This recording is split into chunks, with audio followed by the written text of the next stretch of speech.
Hey guys, Coach Tab here. Happy Easter. It's Sunday. You know, if you find some time to get some weightlifting in, if you have the itch to move today or just move some weights, we've got a program for you. So, without further ado, let's get right into it. Cardio, 5 minutes, or here's your warm-up, 5 minutes of cardio. This is your choice. Go for a run, jumping jacks, mountain climbers, etc.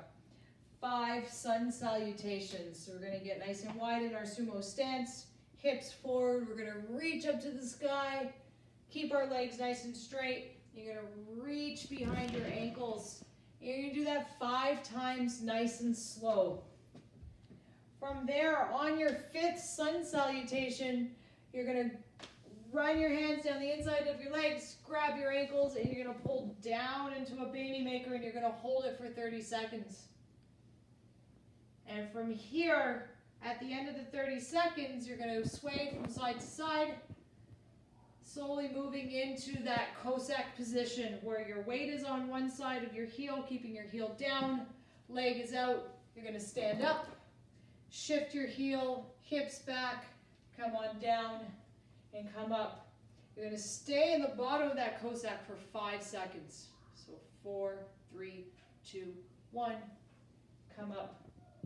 And then finish off the sequence with 3 vinyasas. From the vinyasa, you're going to start down in pike position. Get those hips up. Chest coming down to the floor. Drive up. And chest going back down. Push back. Key here is staying as low to the floor as possible, keeping your elbows in. On the way back down, try and stay as low as possible. As you push back, get your hips up in the sky. This is going to be our standard weightlifting warm-up every week, so if it looks familiar, it is, because all we need to do is just get your body ready to move, get ready to lift. Second piece, we're then going to move into our broomstick warm-up. So grab your broomstick, your PVC pipe, whatever you got. You're going to start wide, and we're going to go for 20 pass-throughs. Every 5, so if you are easily passing through every 5, I want you to bring your hands in a little bit. Try and find that point at which you can no longer pass through easily without having to maybe do some funny things with your shoulders. So 20 slow pass-throughs, don't rush them. From there, we're going to put the bar on your back. Core is nice and tight, squeeze your butt. You're going to go for 20 good mornings. On the good morning, I'm pushing my hips back and my knees back, but they're not locking, so I don't want any hyperextension of your legs.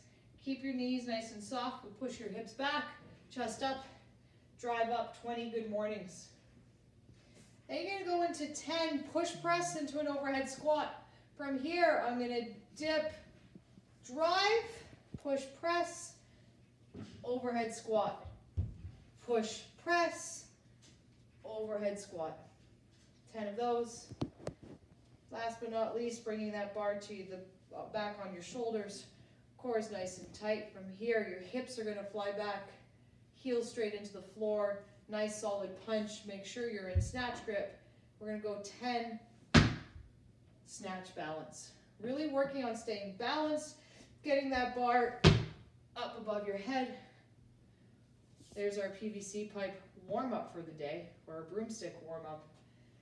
Taking us into plyo. Again, the plyometric pieces are the explosive piece. Weightlifting is not only strength, it's technique, but a lot of explosiveness. And one of the ways that we can train that explosiveness is just through jumping, straight up jumps. Last week we introduced you to the regular squat jump, where you come down in that squat and you jump. Today we're going to kick it up a notch, and we're going to do weighted squat jumps. So you got a couple options with the weights. You can hold them in suitcase. Come down in that squat and jump out. The key is your landing. When you're in the squat, you jump, landing back in that nice quarter squat position. Knees out, hips engaged, everything's nice and tight. If 2 are too challenging, you got a couple options. You can put a single dumbbell in the front rack. You can put it in the back rack. Here it is from back rack. My elbows are up. I'm down. I jump. I land. make sure you're pulling that dumbbell down into your shoulders. If it's front rack, making sure your elbows stay up, torso stays up. We're down, we jump, we land. I want you looking for maximum explosiveness. You're doing 4 sets of 5, rest as needed. So if your legs are tired and you're not getting that height, I want you to shake out, take a little bit longer on your rest, go back and hit it. I want you jumping up as high as you can here, so maximum explosiveness. Going back to our broomstick, gonna do a little bit of practice here. So with that, the high hang squat snatch. High hang, bar is in my hip crease. From here, we're gonna be doing squat snatch or full snatch. Standing with my feet underneath my hips. I'm gonna get into my position 1. So I'm in my hinge position, my hip is loaded. I am going to pop, pull, sit under. Reset your feet. Hinge position, chest up, shoulder blades back. Again, high hang. I'm driving with my legs, my hips open up, shoulders to ears, elbows wide. Get underneath, so putting it together at full speed. There I am. You're doing 8 sets of 3, working on being as quick as possible and working on that nice lockout position. If you're landing and you're dancing or on your toes and things, this is something that we can really refine right now with the PVC putt. Then you're gonna go hang power snatch, starting from the knee, and we've got 3 different positions in which you're gonna catch. So just to review, a power snatch is anything where you catch with your hip crease above your knee crease. So I could catch it here, I could catch it here, I could catch it here, and these are all power snatches. If I were to catch it here, it's no longer a power snatch, it's a full snatch. So our positions that we're gonna catch it in, we're starting from the knee, we're gonna drive open, catch and power with a 2-inch dip. You're gonna do 5 of those. So starting from the knee, explosive hip, 2-inch dip. Next set, you're gonna work top of the knee, chest up, shoulder blades back, open up, explosive hip. We're going down to 4 inches. Third one, explosive hip. You're going right at that parallels point. So we got 3 sets at 3 different heights, 2 inches, 4 inches, and 6 inches. Our last piece, guys, we're gonna practice the jerk. From there, we're gonna start with the bar at your eyebrow height. When I have the bar at my eyebrow height, I want you to make sure your elbows are right underneath the bar. So the bar, your wrists, your elbows, they're all in line. That bar is right in contact. I'm in my jerk grip, and from here, bar's at my eyebrows. And what I'm gonna do first is I'm gonna throw my hips back and punch the sky, pulling this bar back close to my ears. There's 1, I'm gonna come back, bar at my eyebrows, core nice and tight, and drop. Working on that drop underneath the bar, okay? 5 times 3. Next one is a 3-second pause, dip and split. So we're gonna take that bar now, put it on our shoulders. Nice, straight, dip, knees out. We're gonna count 1, 2, 3.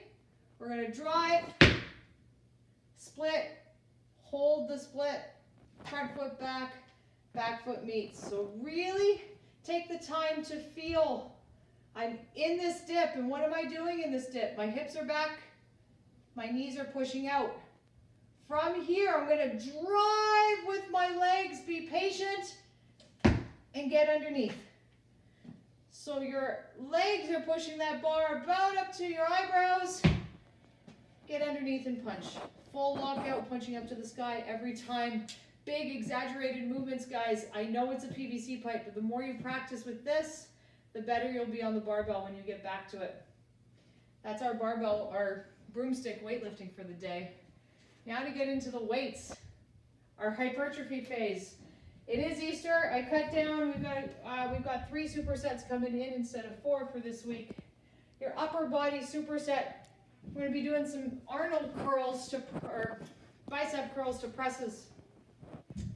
So what we have with your weights, and I highly recommend staying fairly light to start on this one, warm up to see what's doable because we do have a lot of reps. The curl to Arnold press. So it starts off as a regular bicep curl. So I'm taking a grip, my palms are facing up in the sky. I'm going to curl to my shoulders. When the weights get to this position, from here, my palms are now facing behind me. And from this position, I'm going to press and churn until my palms are facing away from me.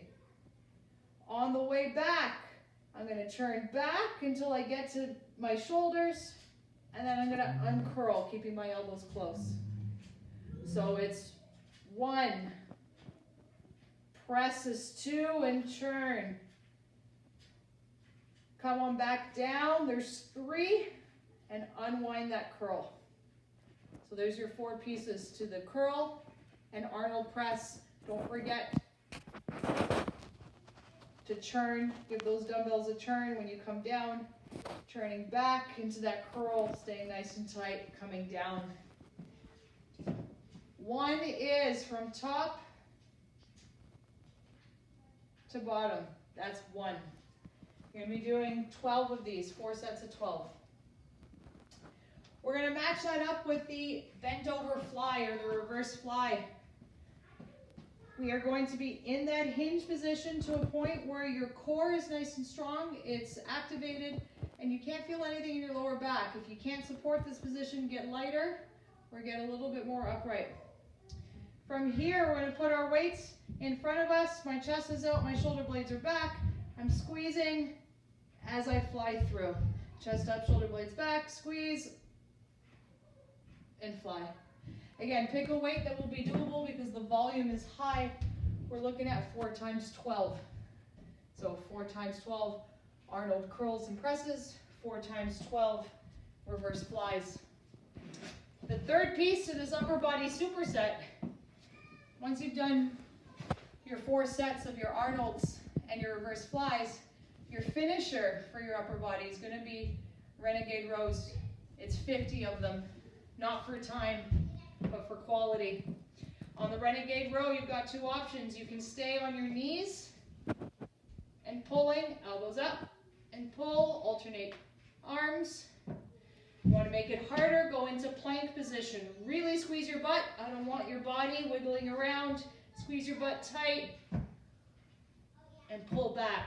The key is your elbows are coming high and that dumbbell's coming just to touch the bottom of your shoulder and come back down. Stay nice and strong. Yes, that says 50 of them. Not for time, guys, for quality. Rest is needed. Chip away. That's your upper body. Lower body, we got some stuff coming in, some pretty cool movements.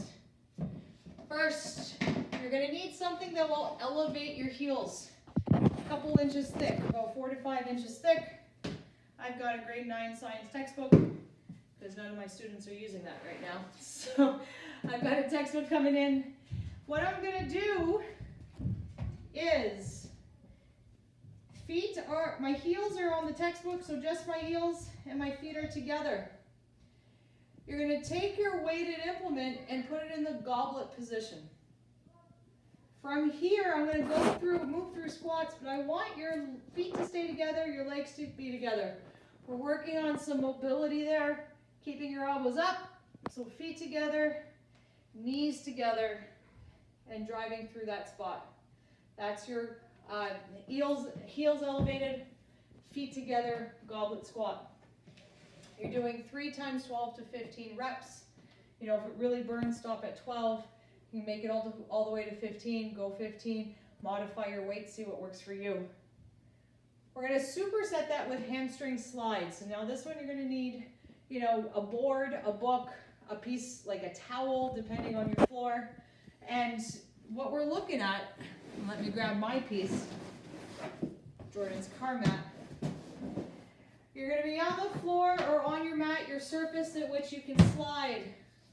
I have my board right here. What you're doing is heels are on the board, and look, I'm able to slide freely. So if it's not moving, see what you can modify with. Usually if you have hardwood floors, a t-shirt would work well. If you have carpet, something super, super smooth. Hands are at your side. First movement is the bridge. So butt up is first, and then staying in bridge, you're gonna curl your heels towards your butt. Second movement, back to extension in that big bridge, and you can put your butt down if you need the rest, or if you can hold it, go for reps while holding that bridge. Your hamstrings are gonna feel like they're tearing. It's a good thing. You're going 3 times 10 to 12 hamstring slides. Make sure you could go both legs, you could go single leg, either one works. 10 to 12 reps, or 3 sets of 10 to 12. Finishing off our last bit, make sure you do it on a mat. Our core finisher for today, 3 times 60 seconds, so 3 times 1 minute of plank ups. So getting back into that plank position, we're going from the down position to push up, up, down, down, up for 60 seconds, holding nice and tight. Count your reps, rest as needed. You're gonna do it 3 times. Be consistent or be better with every round. You can do it. It's gonna be tough, but please do it on a mat. Protect your elbows. Don't be like me, I got scabs from the last time. Such a useful movement. If you're having trouble from full plank, do it from your knees, down, down, up, up. Making sure that your shoulders are staying over your hands. Don't just do it like this. Too easy. Stay over. Down, down, up, up. Guys, enjoy your Sunday. It is Easter. Hopefully the Easter bunny was good to you. Have a nice meal with your family inside your house, not other family from outside the house. All right. Have a great day, guys. I'll see you on Monday. Take care.